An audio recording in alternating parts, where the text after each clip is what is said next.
So Timothy Garton Ash, you've recently compared Brexit to a soap opera, but is it really a soap opera or is it a serious threat to the continent of Europe?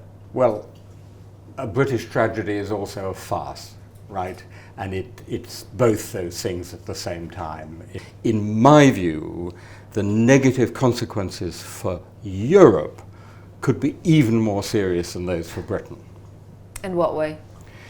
Because we already see a lot of forces of populism, nationalism, and disintegration in different ways in the European Union. And Brexit could give a big, big push to those forces. And is there anything that the European Union can do to counter that?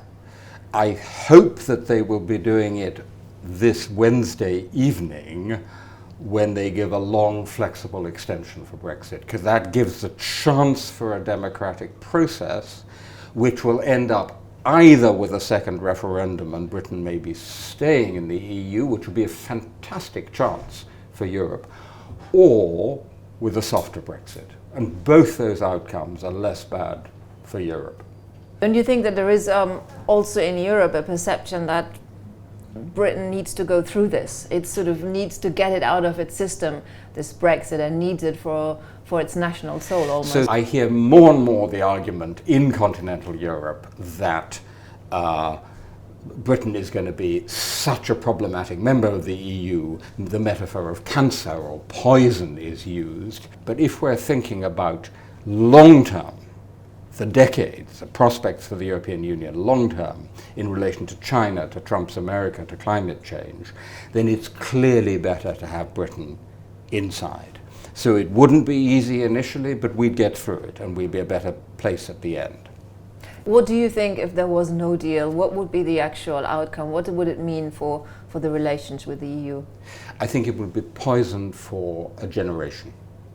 I think there'd be a huge blame game. And we would blame it on continental Europe. The Brits would blame it on continental Europe, not me, but the Brits, and the continental Europe would blame it on the Brits. And then the economic fallout would be really dire, very, very serious indeed. Some Brexiteers are arguing actually it would be better for Europe, better for the EU to not have Britain, because then Europe could move on and could be more integrationist. This may be a surprising thought for many of your viewers. In the end, I think Britain, or maybe just England, will be okay. We'll sort of muddle through somehow. We'll be poorer, weaker, less influential, but we'll be okay.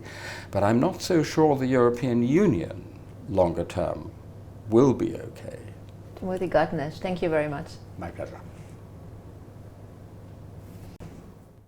So Birgit, so Timothy Garton Ash there, casting doubt on whether the EU is going to survive. Can people like him offer a solution for the current political deadlock the UK is in?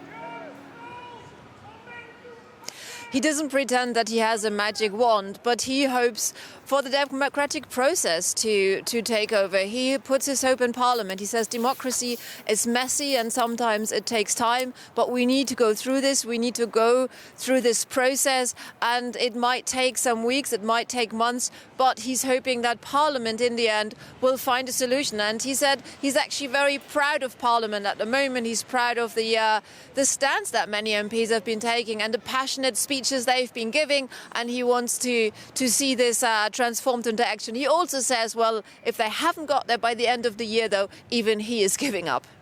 Oh, goodness. All right. Birgit Maas reporting for us from London. Thanks so much.